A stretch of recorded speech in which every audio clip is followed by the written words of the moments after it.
So welcome to టీసెట్. ఈరోజు మనకు ఎకానమీలో అత్యంత ఎక్కువ మార్కులు వచ్చే సెక్టార్ కానీ ఎక్కువ మార్కులు వచ్చే సెగ్మెంట్ కానీ ఏంటి అంటే అది వ్యవసాయ రంగం అని. సో ఈ వ్యవసాయ రంగానికి సంబంధించి మనకు క్వశ్చన్స్ ఎక్కువ అడగడానికి ఆస్కారం ఉన్న రంగం ఇది. సో దీన్ని మీరు ప్రజెంట్ ఎకనామిక్ సర్వేతో నేను స్టాటిక్ సబ్జెక్ట్ ఏదైతే ఉందో ఆ స్టాటిక్ సబ్జెక్ట్ అంటే వ్యవసాయం రంగం యొక్క ప్రాధాన్యత, వ్యవసాయ రంగం యొక్క పరపతి, సో వ్యవసాయము కొన్ని ముఖ్యమైన రకాలు అని చెప్పేసి ఉంటాయి. సో వాటికి సంబంధించిన విషయాలను ఇక్కడ చర్చించడం జరుగుతుంది. సో దీనితో పాటు 2023-24 కేంద్ర ఆర్థిక సర్వే రిలీజ్ చేస్తుంది కదా.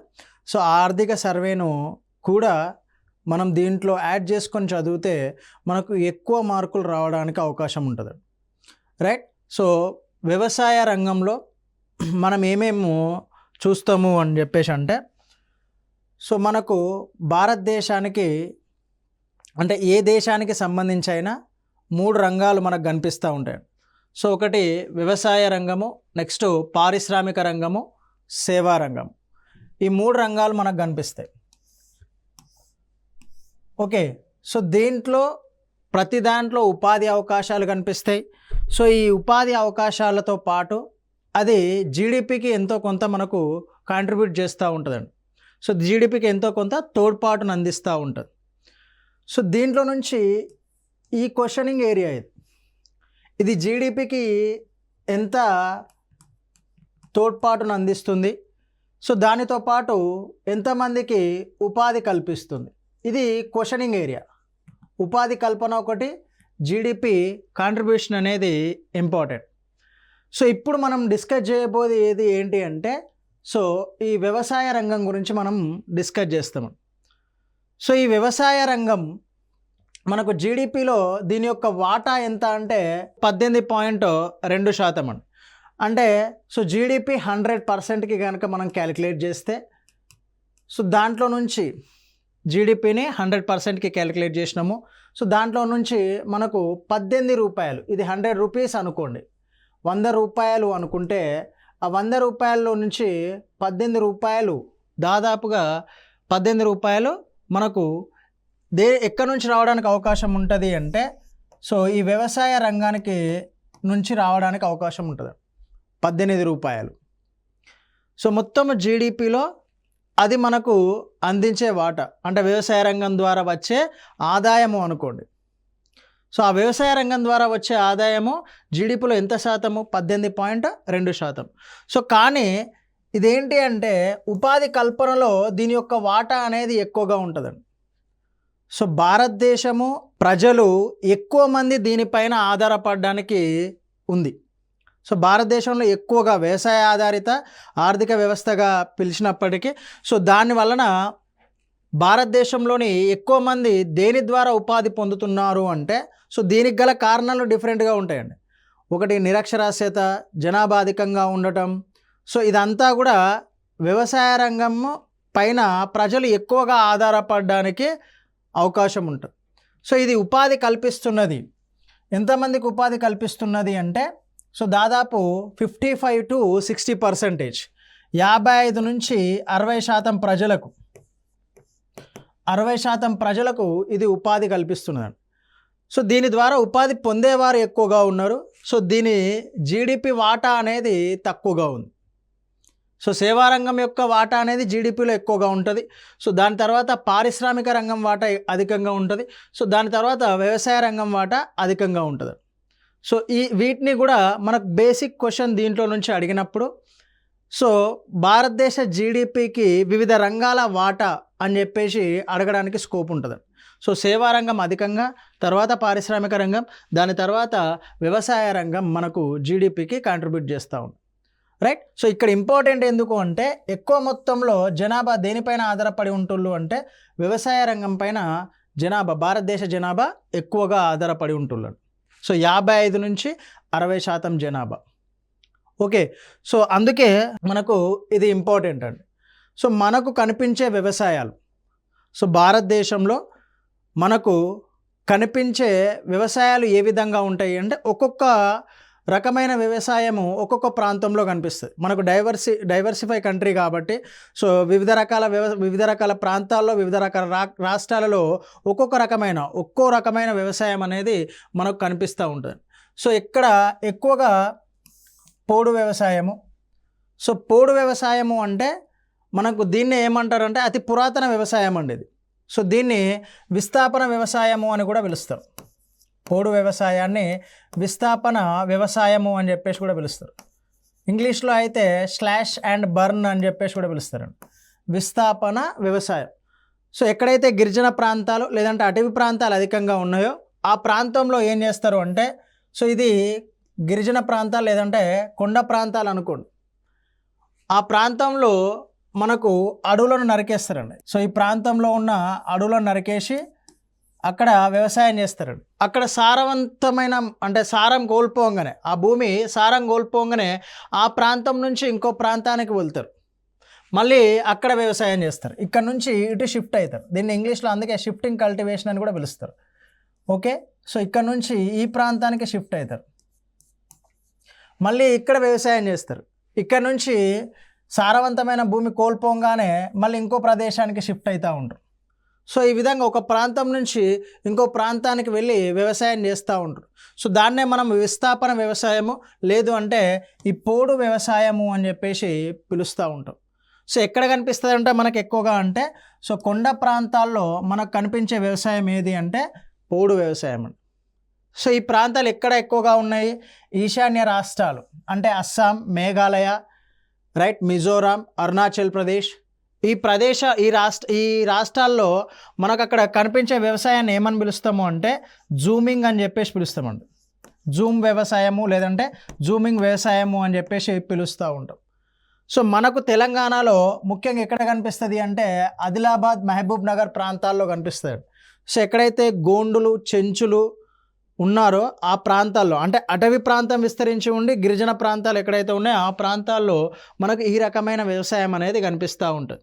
ఓకే, సో పోడు వ్యవసాయము లేదా విస్థాపన వ్యవసాయం, సో ఇవి మనకు కనిపించే ప్రాంతాలు తెలంగాణలో. నెక్స్ట్ సాంద్ర వ్యవసాయము.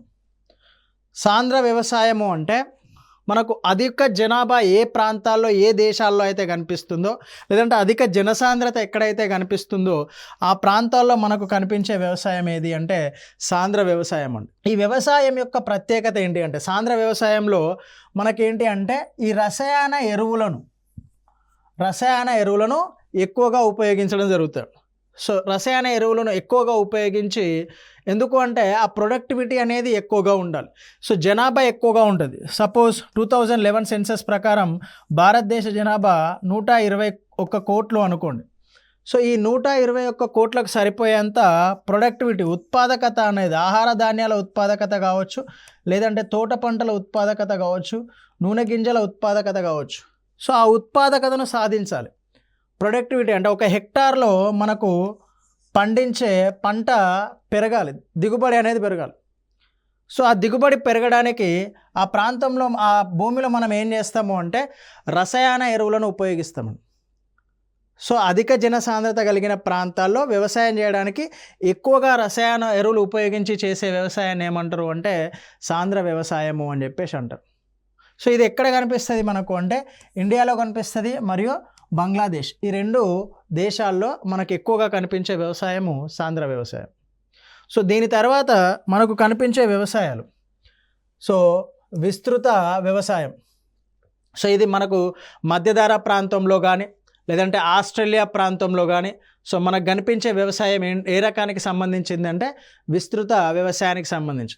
ఎందుకు అంటే ఇక్కడ ల్యాండ్ అనేది ఎక్కువ మొత్తంలో విస్తరించి ఉంటుంది. సో జనాభా అనేది మినిమం ఉంటుంది, తక్కువగా ఉంటుందని కాదు, సో మధ్యస్థంగా ఉంటుంది. సో ఇక్కడ ఈ జనాభా ఈ ల్యాండ్ను ఉపయోగించుకోవడానికి ఏం చేస్తుంది అంటే ఆ ల్యాండ్ను సాగు చేయడానికి ఏం చేస్తుంది అంటే యంత్రాలపైన ఎక్కువగా ఆధారపడతారు. సో అలా ఈ యంత్రాలను ఉపయోగించి ఈ ల్యాండ్ని అంతా కల్టివేట్ చేస్తూ ఉంటారు. ఈ ల్యాండ్ని కల్టివేట్ చేసి దాంట్లో నుంచి వచ్చే ప్రొడక్టివిటీని దాంట్లో నుంచి వచ్చే దిగుబడిని కానీ పంటను కానీ ఉపయోగించుకుంటూ ఉంటారు. సో పూర్తిగా యంత్రాల సహాయంతో చేసే వ్యవసాయాన్ని ఏమంటారు అంటే విస్తృత వ్యవసాయము అని చెప్పేసి పిలవడం జరుగుతుంది. అక్కడేమో అధిక రసాయనాలు, ఇక్కడేమో పూర్తిగా యంత్ర సహాయంతో చేసే వ్యవసాయం. సో నెక్స్ట్ ఏంటి అంటే మిశ్రమ వ్యవసాయం. ఇది భారతదేశంలో గ్రామీణ ప్రాంతాల్లో మనకు ఎక్కువగా కనిపిస్తూ ఉంటుందండి, భారతదేశంలోని గ్రామీణ ప్రాంతాలు. సో ఎందుకు ఈ గ్రామీణ ప్రాంతాల్లో కనిపిస్తుంది అంటే గ్రామీణ ప్రాంతంలోని ప్రజలు వ్యవసాయంతో పాటు ఈ గేదెలను లేదంటే గొర్రెలు, రైట్, సో లేదంటే కోళ్ళు ఇలాంటి వాటిని కూడా పెంచుతూ ఉంటారు. సో వ్యవసాయంతో పాటు ఇలాంటి కార్యక్రమాలు కూడా చేస్తే అలాంటి వ్యవసాయాన్ని ఏమంటారు అంటే మిశ్రమ వ్యవసాయము అనే పిలుస్తూ ఉంటాం. మ్యాక్సిమం మనకి ఇక్కడ భారతదేశంలో ఇది కనిపిస్తూ ఉంటుందండి. ఎక్కువ గ్రామీణ ప్రాంతాల్లో ఈ మిశ్రమ వ్యవసాయం అనేది కనిపిస్తూ ఉంటుంది. సో వ్యవసాయంతో పాటు ఇక్కడ చేయాల్సింది ఏంటి, పశుపోషణ అనేది కంపల్సరీ. అలా చేస్తే దాన్ని మిశ్రమ వ్యవసాయంగా పిలవడం జరుగుతుంది. సో నెక్స్ట్ సేంద్రియ వ్యవసాయం. దీని డెఫినేషన్ గుర్తుపెట్టుకోండి. సో ఎందుకంటే డైరెక్ట్గా డెఫినేషన్ అడిగినా ఆశ్చర్యపోవాల్సిన అవసరం లేదు. సింపుల్గా క్రింది వానిలో మిశ్రమ వ్యవసాయం రకానికి సంబంధించింది కానీ సేంద్రియ వ్యవసాయానికి సంబంధించి కానిది ఏది అని కానీ అడగడానికి స్కోప్ ఉంటుందండి. సో బేసిక్ బిట్లు అడుగుతూ ఉంటాడు. మనం వీటి డెఫినేషన్స్ వదిలేసి ఏం చేస్తాము అంటే సో ఎక్స్ట్రీమ్ సబ్జెక్ట్ చదువుకుంటాం. వాడు బేసిక్స్ అడిగేసరికి దాంట్లో నుంచి క్వశ్చన్ని మిస్టేక్ చేయడానికి స్కోప్ ఉంటుంది మనకి. సో సేంద్రియ వ్యవసాయం ప్రకృతికి హాని అంటే నేలకు హానిగా కలగకుండా చేసే వ్యవసాయం అండి. సో మనము మ్యాక్సిమం జీవ ఎరువుల సహాయంతో జీవ క్రిమికీటకాల సహాయంతో చేసే వ్యవసాయం ఏంటి అంటే సేంద్రియ వ్యవసాయం. సో ఇక్కడ రసాయనాలు ఉపయోగిస్తారు కానీ ఏంటి అంటే ఈ నేలకు హాని జరగదు, అది ఇంపార్టెంట్ ఇక్కడ. సో వ్యవసాయంలో ఈ సాగు అనేది జరుగుతూ ఉంటుంది. మీకు సాంద్ర వ్యవసాయంలో ఏంటి, పంట దిగుబడి కోసం అధిక రసాయనాలు ఉపయోగిస్తారు.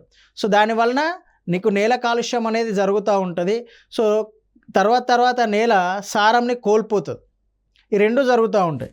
కానీ ఎప్పుడైతే సేంద్రియ వ్యవసాయాన్ని సేంద్రియ వ్యవసాయం చేస్తావో సో మనకు ఈ భూమికి హాని కలిగించొద్దు అండి. ఈ భూమికి హాని కలిగించకుండా రసాయనాలు ఉపయోగించి చేసే వ్యవసాయాన్ని ఏమంటారు అంటే సేంద్రియ వ్యవసాయము అని చెప్పేసి అంటారు. సో భూమికి హాని కలిగించని రసాయనాలు అంటే ఇదే జీవ ఎరువులు, జీవి క్రిమి సంహారాలు, బయో అని చెప్పేసి యూజ్ చేస్తూ ఉంటాం కదా. సో అలాంటి వాటిని ఉపయోగించి చేసే వ్యవసాయాన్ని. సో దీనివలన నేల సారం తగ్గదు, నేల ఆరోగ్యంగా ఉంటుంది, నేల కాలుష్యం అనేది జరగదు. సో అలాంటి వ్యవసాయాన్ని సేంద్రియ వ్యవసాయంగా పిలవడం జరుగుతుందండి. సో నెక్స్ట్ మనకు వ్యవసాయ రకానికి సంబంధించి క్వశ్చన్ రావడానికి ఏరియా మనకు ఒకటి పోడు వ్యవసాయం. ఇది ఏ ప్రాంతాల్లో కనిపిస్తుంది అని చెప్పేసి అడగవచ్చు. మనకు దానికి రకరకాల పేర్లు ఉంటాయండి. సో జూమ్ కల్టివేషన్ అని, కుమారి కల్టివేషన్ అని, లడాంగ్ కల్టివేషన్ అని, కిల్ కల్టివేషన్ అని. సో ఒక్కొక్క ప్రాంతంలో మనకు ఒక్కొక్క రకమైన పేరు ఈ పోడు లేదా విస్థాపన వ్యవసాయానికి కనిపిస్తూ ఉంటుంది. సో దాంట్లో నుంచి డైరెక్ట్ క్వశ్చన్ అడగవచ్చు. లేదు అంటే సాంద్ర వ్యవసాయానికి సంబంధించి క్రింది వానిలో సరికానిది ఏది అని అడగవచ్చు. లేదంటే మిశ్రమ వ్యవసాయానికి సంబంధించి క్రింది వానిలో సరికానిది ఏది అని అడగవచ్చు. లేదా సేంద్రియ వ్యవసాయానికి సంబంధించి సరైనది ఏది లేదా సరికానిది ఏది అని అడగవచ్చు. సో బేసిక్ బిట్లు అండి. సో దేంట్లో ఎక్కువగా రసాయనాలు ఉపయోగిస్తాం, పూర్తిగా యంత్ర సహాయంతో ఎక్కడ ఎక్కువగా వ్యవసాయం చేస్తాం, పూర్తిగా జీవ ఎరువులను ఉపయోగించి ఎక్కడ వ్యవసాయం చేస్తాము అనే దానిపైన మనకు కంపల్సరీగా క్లారిటీ ఉండాలి. ఓకే, సో అది వ్యవసాయాన్ని రకాలు. ఇక్కడ మనము సాగు చేస్తూ ఉంటామండి, భూమిని సాగు చేస్తూ ఉంటాం. సో దాన్ని బట్టి మనకు ఏ విధంగా భూమిని విభజిస్తాము అనేది డిస్కస్ చేస్తే సో దీంట్లో నికర పంట విస్తీర్ణం అండి. సో మనకు నికర పంట విస్తీర్ణము అంటే సో మీకు ఆల్మోస్ట్ 100% భూమి ఉంది అనుకోండి. మనకు సీజన్లు ఏంటి, ఖరీఫ్ సీజన్, రబీ సీజన్, యూజువల్గా zaid season are Zayed season అని చెప్పేసి అంటారు. మనకు 3 కాలాలు కనిపిస్తూ ఉంటాయి. సో భారతదేశంలో ఈ 3 కాలాలు కనిపిస్తాయి, ఖరీఫ్, రబీ, జైద్. సో దీంట్లో 3 కాలాల్లో ఎంత భూమి సాగు చేస్తున్నాం, రైట్. సో 100% సాగు చేస్తే ఇక్కడ కూడా 100% సాగు చేయాలి. సో జైద్ కాలంలో కూడా 100% సాగు చేయాలి. కానీ భారతదేశంలో ఏమవుతుంది అంటే సో ఇదంతా కూడా మనకు ఈ ఋతుపవనాల పైన డిపెండ్ అయి ఉంటుంది. ఋతుపవనాలు, దానితో పాటు ఇరిగేషన్, సాగునీటి పారుదల, దీనిపైన ఎక్కువగా ఆధారపడుతుంది. ఈ రెండింటిపైన ఎక్కువగా ఆధారపడుతుంది. సో మన ఖరీఫ్ సీజన్లో నైరుతి ఋతుపవనాలు వస్తాయి కాబట్టి సాగు చేసే భూమి కానీ సాగు చేసే పంట కానీ ఎక్కువగా ఉంటుంది. రబీ సీజన్లో కొంత తక్కువగా ఉంటుంది. మీరు గ్రామీణ ప్రాంతాల్లో ఎవరైనా వ్యవసాయ కుటుంబానికి సంబంధించి ఉంటే సో వాళ్ళ భూమిలో కొన్నిసార్లు ఖరీఫ్ సీజన్లో సాగు చేస్తారు, రబీ సీజన్లో బీడు భూమిగానే ఉంటుంది. సో కొన్నిసార్లు ఏం చేస్తారు అంటే రబీ సీజన్లో సాగు చేస్తారు, ఖరీఫ్ సీజన్లో సాగు చేస్తారు, జయాద్ సీజన్లో ఏదైతే మనము వేసవి కాలం ఏప్రిల్ టు జూన్ కాలం అనుకుంటున్నామో ఆ సీజన్లో అది అంటే సాగు చేయకుండా వదిలేయడం జరుగుతుంది. సో అలా కాకుండా 3 కాలాల్లో కూడా సాగు చేసే రాష్ట్రాలు కూడా ఉన్నాయి.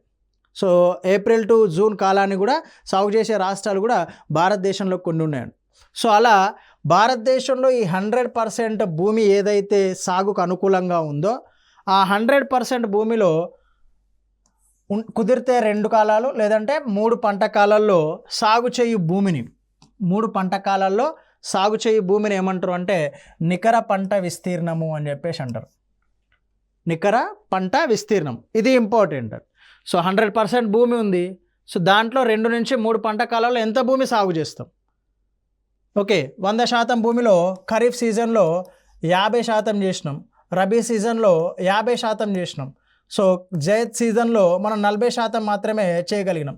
సో ఈ మూడింటి యావరేజ్ని ఏమంటారు అంటే నికర పంట విస్తీర్ణము అని చెప్పేసి పిలుస్తారు. నికర పంట విస్తీర్ణం. సో ఇక్కడ భారతదేశంలో మొత్తం కమతాలలో నికర పంట విస్తీర్ణం ఎంత అంటే 140.4 మిలియన్ హెక్టార్లు. సో 3 పంట కాలాల్లో ఇది చాలా ఇంపార్టెంట్ బిట్. ఇక్కడ మీకు ఈ పాయింట్ని బేస్ చేసుకొని వాడు క్వశ్చన్ని ఫ్రేమ్ చేయడానికి అవకాశం ఉంటుందండి. సో మనం టెర్మినాలజీ పైన ఎక్కువగా ఫోకస్ చేయాల్సి వస్తుంది. భారతదేశంలో నికర పంట విస్తీర్ణం ఎంత అంటే 140.4 మిలియన్ హెక్టార్లు. 140.4 మిలియన్ హెక్టార్. ఇది డైరెక్ట్గా స్టేట్మెంట్ రూపంలో అడగవచ్చండి. మీకు డేటా అంటే వ్యవసాయ రంగం నుంచి కొంచెం ఎక్కువగా అడగడానికి స్కోప్ ఉంటుంది. దీన్ని డైరెక్ట్గా అడగవచ్చు, ఏ స్టేట్మెంట్ రూపంలో అడగవచ్చు అండి. భారతదేశంలో నికర పంట విస్తీర్ణము ఎంత అని చెప్పేసి అడగవచ్చు, లేదంటే డైరెక్ట్ ఇది 140.4 మిలియన్ హెక్టార్లు అని చెప్పేసి ఇవ్వచ్చు. ఓకే, సో ఇది నికర పంట విస్తీర్ణానికి సంబంధించింది. ఇక్కడ నుంచి క్వశ్చన్ రావడానికి ఇది అవకాశం ఉంటుంది, లేదంటే డెఫినేషన్ అడుగుతాడు. సో మీకు అర్థమైంది అనుకుంటున్నా. సో 100% భూభాగంలో 2 నుంచి 3 పంట కాలాల్లో సాగు చేయు భూమి ఏమంటారు అంటే నికర పంట విస్తీర్ణము అని చెప్పేసి అంటారు. ఓకే, సో నికర సాగు భూమి. సో ఇక్కడ ఏంటి, పంట పండించిన భూమి ఏదైతే పంట పండిస్తున్నామో సో దానితో పాటు పండించని భూమి ఏదైతే సాగురహిత భూమి ఉందో బీడు భూమి అంటాం కదా. సో దాన్ని కలిపి ఏమంటారు అంటే నికర సాగు భూమి. సాగు చేయడానికి అనుకూలంగా ఉన్న సాగు చేయకపోయే భూమి ఏదైతే ఉందో దాన్ని బీడు భూమి అని చెప్పేసి అంటారు. అంటే కొన్ని సంవత్సరాల పాటు సాగు చేయకుండా ఉండే భూమి.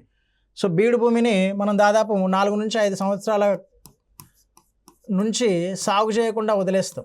అలాంటి భూమిని ఏమంటారు అంటే బీడు భూమి అని చెప్పేసి పిలుస్తూ ఉంటారు. అలాంటి భూమిని బీడు భూమి అని చెప్పేసి అంటారు. సో ఇక్కడ నికర పంట పండించిన భూమి ఏదైతే ఇందాక మనం మాట్లాడుకున్నామో 2 నుంచి 3 పంట కాలాల్లో సాగు చేయు భూమి, సో దాన్ని నికర పంట పండించిన భూమి అంటారు. సో ప్రస్తుత సాగురహిత భూమి ఆ 3 పంట కాలాల్లో ఎంత భూమి అయితే సాగు చేయకుండా ఉందో సో దాన్ని ఏమంటారు అంటే నికర సాగు యోగ్య భూమి అని చెప్పేసి పిలుస్తారు. అదే దాన్నే నికర సాగు భూమి అని చెప్పేసి పిలుస్తారు. సో మనకు నికర పంట విస్తీర్ణం ఆల్రెడీ డిస్కస్ చేసినాం, 140.4 మిలియన్ హెక్టార్లు. సో మొత్తము సాగురహిత భూమి అంటే ఆ పంట కాలాల్లో మనకు సాగు చేయకుండా ఉన్న భూమి ఎంత అంటే 11.80 మిలియన్ హెక్టార్లు. 11.80 మిలియన్ హెక్టార్లు. మొత్తం ఎంత అంటే రెండింటిని కలిపి ఎంత అంటే 151.84 మిలియన్ హెక్టార్లు. సో భారతదేశంలో ఇది నికర సాగు భూమి అండి. ఇది ఇంపార్టెంట్. మనకి ఈ స్టేట్మెంట్లను ఇక్కడ నుంచే తీసుకుంటాడండి. ఏ స్టేట్మెంట్ అయినా కూడా నికర సాగు భూమి, నెక్స్ట్ నికర పంట విస్తీర్ణం, సో అది ఎంత, నెక్స్ట్ ఇదెంత, ఈ రెండింటిని కాకుండా సాగురహిత భూమి ఎంత, ఈ మూడింటిని 3 స్టేట్మెంట్ల రూపంలో ఇవ్వడానికి అవకాశం ఉంటుంది. సో నికర పంట విస్తీర్ణము 140.4 మిలియన్ హెక్టార్లు, సాగురహిత భూమి 11.0 మిలియన్ హెక్టార్లు, మొత్తం భూమి 151.84 మిలియన్ హెక్టార్లు. దీంట్లో ఏదైనా ఒకటి తప్పించి సో క్రింది వానిలో సరికానిది ఏది అని అడగవచ్చు, లేదంటే 3 కరెక్ట్ ఇచ్చి సరైనది ఏది అని అడగవచ్చు. ఓకే, సో వీటిపైన అవగాహన ఉండాలి. సో ఇవి స్టేట్మెంట్ రూపంలో ఇక్కడ నుంచే తీసుకోవడానికి అవకాశం ఉంటుంది. సో నెక్స్ట్ స్థూల సాగు భూమి అండి.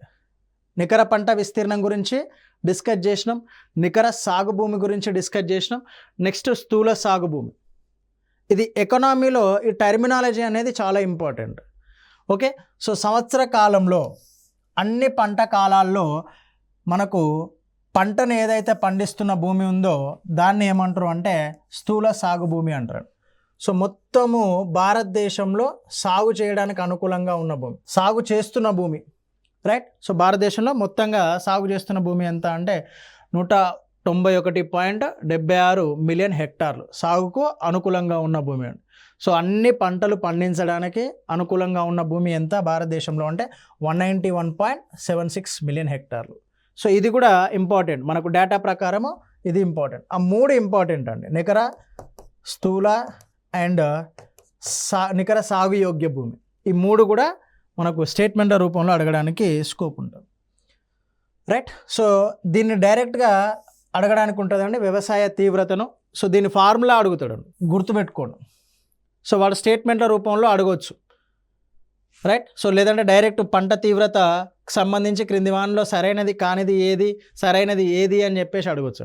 సో ఇది సూచి కాబట్టి, పంట తీవ్రతను సూచించే సూచి కాబట్టి దీనికి సంబంధించి క్వశ్చన్ అడగడానికి స్కోప్ ఉంటుంది. సో ఒక పంటను ఒక సంవత్సర కాలంలో ఒక నిర్ణీత భూ విస్తీర్ణంలో ఎన్నిసార్లు పండించారో పేర్కొనే సూచిని. ఏదైనా ఒక పంట తీసుకోండి, ఇది సాగు చేసిన భూమి అనుకోండి. ఇక్కడ మనము పండించే పంట ఇది సపోజ్ 2 ఎకరాలు అనుకోండి. సో 2 ఎకరాల్లో మనము వరిని పండిస్తున్నాం. ఖరీఫ్ సీజన్లో వరిని పండిస్తున్నాం. రబీ సీజన్కి వచ్చేసరికి పంటను చేంజ్ చేస్తున్నాం, మొక్కజొన్న పండిస్తున్నాం. సో ఒక సంవత్సరంలో అంటే మనకు ఖరీఫ్, రబీ, జైద్, ఓకే, నిర్ణీత భూ విస్తీర్ణంలో అంటే 2 ఎకరాల్లో ఎన్నిసార్లు పండిస్తున్నాం? ఒకసారి పండిస్తున్నాం. దాన్ని ఏమంటారు అంటే వ్యవసాయ తీవ్రత అని చెప్పేసి అంటారు. వ్యవసాయ తీవ్రత. 2 సార్లు పండించినాం అనుకోండి, ఖరీఫ్ సీజన్లో పండించినాము, రబీ సీజన్లో పండించినాం అనుకోండి. సో 2 సార్లు, అప్పుడు పంట తీవ్రత ఏమవుతుంది? 2 అవుతుంది. సో ఇక్కడ పంట తీవ్రతను ఏ విధంగా కొలవడం జరుగుతుంది అంటే స్థూల పంట విస్తీర్ణము అంటే మొత్తము పంట విస్తీర్ణము బై మనం ఎంతవరకు సాగు చేసినాము. సో ఆ నికర పంట విస్తీర్ణము ఇంటూ 100. మొత్తం పంట విస్తీర్ణము ఎంతవరకు సాగు చేసినాం, ఆ కాలానికి ఎంతవరకు సాగు చేసినాం ఇంటూ 100. ఇది చాలా ఇంపార్టెంట్. పంట తీవ్రతకు ఈ ఫార్ములా అనేది కంపల్సరీ మనకు అడగడానికి స్కోప్ ఉన్న క్వశ్చన్. సో స్థూల పంట విస్తీర్ణము బై నికర పంట విస్తీర్ణము ఇంటూ 100 అండి, రైట్. సో నెక్స్ట్ మనకు ఈ సెన్సెస్ నుంచి ఒక క్వశ్చన్ రావడానికి అవకాశం ఉంటుంది. సెన్సెస్ నుంచి 2015-16 వ్యవసాయ సెన్సెస్ నుంచి మీకు క్వశ్చన్లో మెన్షన్ చేసేటప్పుడు వాడు ఏ సెన్సెస్ అనేది మెన్షన్ చేస్తాడు. సో 2015-16 లేకపోతే దానికంటే ముందు సెన్సెసా అనేది కంపల్సరీగా మనకు మెన్షన్ చేయడానికి ఉంటుంది. సో ఇక్కడ నుంచి కంపల్సరీ ఇది మోస్ట్ ఇంపార్టెంట్ ఏరియా, క్వశ్చన్స్ అడగడానికి ఎక్కువగా స్కోప్ ఉన్న ఏరియా. ఇప్పటిదాకా అడగవచ్చు, అడగకపోవచ్చు, బట్ ఈ రీజియన్లో మాత్రం కంపల్సరీ అడుగుతాడు. ఓకే, సో వ్యవసాయ సెన్సస్ ప్రకారం భారతదేశంలో రైతులను ఎన్ని రకాలుగా వర్గీకరించులు అంటే ఉపాంత రైతులు, సో చిన్న రైతులు, మధ్యతరగతి రైతులు, సో చిన్న మధ్యతరగతి రైతులు అండ్ మధ్యతరగతి రైతులు, పెద్ద రైతులు. భారతదేశంలో ఆదాయ అసమానతలు ఎక్కువగా ఉండడానికి ఇదొక కారణం అండి. ఆదాయ అసమానతలు ఎక్కువగా ఉండడానికి ఇదొక కారణం. ఇంకొకటి మనం భవిష్యత్తులో ఒక టాపిక్ నేర్చుకుంటాం హరిత విప్లవము అని. సో దానికి కూడా అంటే అది ఎక్కువ మొత్తంలో సక్సెస్ అవ్వకపోవడానికి ఇదొక రీజన్ అండి.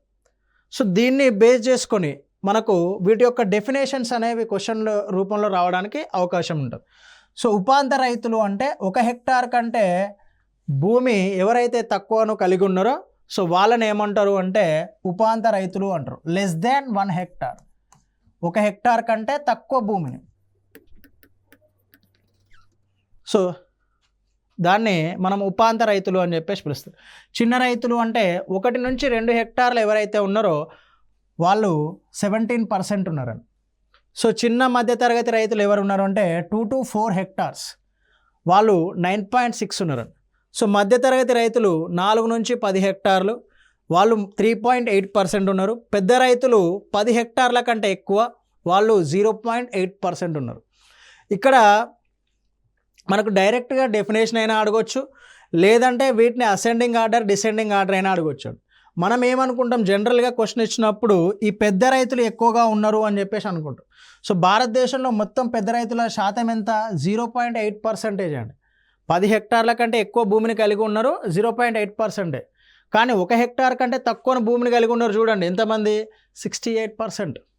సో దీన్ని క్వశ్చన్ ఫ్రేమింగ్ ఎలా ఉంటుంది అంటే, సో 2015-16 భారతదేశపు వ్యవసాయ సెన్సెస్ ప్రకారము రైతులను అసెండింగ్ ఆర్డర్లో అమర్చండి, ఆర్ డిసెండింగ్ ఆర్డర్ ఆరోహణ క్రమంలో అమర్చండి, ఆర్ అవరోహణ క్రమంలో అమర్చండి అని చెప్పేసి అడుగుతారు.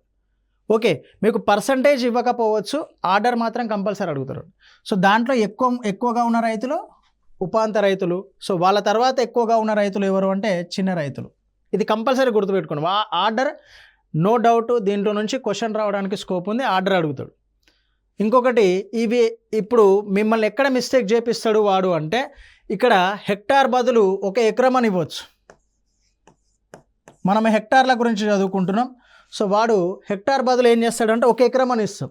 సో మనకున్న ఆ టెన్షన్లో ఆ ప్రెషర్లో ఏం చేస్తాము అంటే, సో మనం దీన్ని హెక్టార్గానే చదువుకుంటాం, లేదంటే అక్కడికి వెళ్ళిన తర్వాత కన్ఫ్యూజ్ స్టార్ట్ అవుతుంది. సో హెక్టార్లు అని మాత్రమే గుర్తుపెట్టుకోండి. 1 హెక్టార్ కంటే తక్కువ, 2 హెక్టార్ల కంటే తక్కువ. సో హెక్టార్నే ఎగ్జామినేషన్లో హెక్టార్ లాగానే గుర్తుపెట్టుకోండి. మీకు ఇంగ్లీష్లో చదివితే ఈజీగా క్లియర్గా అర్థమైపోతుంది, పేపర్ 2 లాంగ్వేజ్లో వస్తుంది కాబట్టి. సో ఇది అసెండింగ్ ఆర్డర్ డిసెండింగ్ ఆర్డర్లో ఎక్కువగా ఉన్న రైతులు మాత్రం 100% గుర్తుపెట్టుకోండి, ఉపాంత రైతులు. సో దీని తర్వాత మనకు ఈ రైతులను ఆధారంగా చేసుకొని కమత పరిమాణాలు ఎక్కువగా ఉన్న రాష్ట్రాలు, దీని నుంచైనా మనకు క్వశ్చన్ రావడానికి అవకాశం ఉంటుంది. సో కమత పరిమాణం అధికంగా ఉన్న రాష్ట్రం ఏది అంటే ఉత్తరప్రదేశ్. సో ఈ 5 ఎందుకు నేను చెప్తున్నాను అంటే, సో మనం ఉత్తరప్రదేశ్ గుర్తుపెట్టుకొని వెళ్తున్నాం, వాడు మిగతా రాష్ట్రాలు ఇచ్చి అసెండింగ్ డిసెండింగ్ ఆర్డర్ల గురించి ఎక్కువగా అడుగుతుండు. సో మనం టాప్ 5 స్టేట్స్ని గుర్తుపెట్టుకుంటే, మొదటి 5 రాష్ట్రాలను గుర్తుపెట్టుకున్నాం అనుకోండి, మనకు ఈజీగా ఉంటుంది. సో అత్యధికంగా కమతాలు కలిగి ఉన్న రాష్ట్రాలు ఉత్తరప్రదేశ్, బీహార్, మహారాష్ట్ర మరియు మధ్యప్రదేశ్. ఓకే, ఇవి ఎక్కువగా కమత పరిమాణాలు ఎక్కువగా కలిగి ఉన్న రాష్ట్రాలు ఏవి అంటే ఈ 5 రాష్ట్రాలు, రైట్. సో మనకి మొత్తం కమతాల సంఖ్య అంటే సాగు చేయడానికి అనుకూలంగా ఉన్న కమతాల సంఖ్య తెలంగాణ రాష్ట్రంలో ఎంత అంటే, సో 5.94 మిలియన్ హెక్టార్లు అండి. దీన్ని ఎందుకు తీసుకోవడం జరిగింది అంటే, సో ఇది ఇండియా వాటాలో ఏ విధంగా ఉన్నది అని చెప్పేసి అడగవచ్చు. సో ఇండియా కమత పరిమాణంలో తెలంగాణ వాటా అని అడగచ్చు అండి. ఇండియా కమతాల పరిమాణంలో తెలంగాణ రాష్ట్ర వాటా ఇంత శాతంగా ఉంది అని చెప్పేసి అడగవచ్చు, అందుకోసమే. ఓకే, సో మొత్తం కమతాల్లో తెలంగాణ వాటా ఎంత అంటే 4.06%. సో నెక్స్ట్ ఇవి 2 ఇంపార్టెంట్. ఎందుకు ఇంపార్టెంట్ అంటున్నాను అంటే, సో ఇక్కడ బేసిక్గా క్వశ్చన్ అడిగేటప్పుడు వీటిని డిస్కస్ చేసి క్వశ్చన్స్ ఏ విధంగా వస్తాయో చూద్దాం.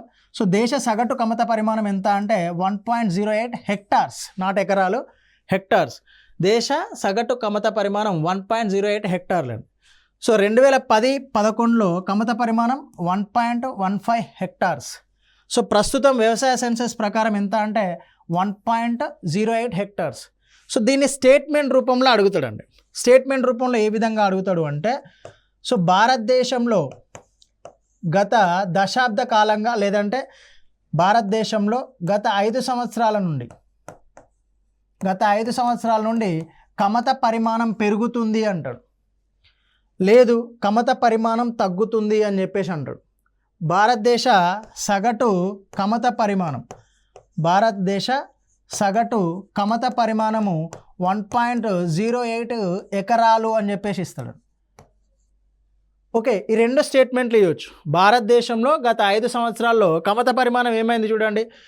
కమత పరిమాణం 1.15 నుండి 1.08కు తగ్గింది. సో ఇక్కడ 5 సంవత్సరాల్లో పెరిగింది అని చెప్పేసి ఇచ్చింది కాబట్టి ఈ స్టేట్మెంట్ తప్పు. సో భారతదేశంలో సగటు కమత పరిమాణము 1.08 ఎకరాలు, రైట్, ఇది కరెక్టే. బట్ వాడు ఏ సెన్సెస్ ప్రకారం అడుగుతుండో అనేది ఇంపార్టెంట్. సో 2015-16 ప్రకారం అడుగుతుండా, 2010-11 ప్రకారం అడుగుతుండా అనేది ఇంపార్టెంట్. సో వాడు 2015-16 ప్రకారం అడిగిండు అనుకోండి, ఇది కరెక్ట్. సో అలా కాకుండా 2010-11 అడిగిండు అనుకోండి, సో 1.15 అనేది కరెక్ట్ అవుతుంది. సో ఇక్కడ నుంచి క్వశ్చన్ రావడానికి అవకాశం ఉన్న ఏరియా ఇది, సగటు కమత పరిమాణం నుంచి. సో దీన్ని కంపేర్ చేస్తూ తెలంగాణ సగటు కమత పరిమాణాన్ని కూడా అడగొచ్చాడు. దేశ సగటు కమత పరిమాణం 1.08 హెక్టార్లు, సో తెలంగాణ సగటు కమత పరిమాణం 0.89 హెక్టార్లు. సో ఈ రెండింటిని కంపేర్ చేస్తూ డేటా లేకుండా ఏ విధంగా అడుగుతాడు అంటే, దేశ సగటు కమత పరిమాణంతో పోల్చినప్పుడు తెలంగాణ సగటు కమత పరిమాణం అనేది ఎక్కువగా ఉంది అంటాడు. ఓకే, అదొక రకమైన స్టేట్మెంట్ అడగొచ్చు, రైట్. సో దాంట్లోనే ఈ స్టేట్మెంట్ తీసి ఇంకొక దానిలో అంటే ఏ స్టేట్మెంట్ బి స్టేట్మెంట్ రూపంలో అడగడానికి స్కోప్ ఉంటుందండి, రైట్. సో ఇక్కడ నుంచి ఇంపార్టెంట్, సో కొంచెం జాగ్రత్తగా మళ్ళీ ఒకసారి చూసుకోండి, రైట్. Thank you.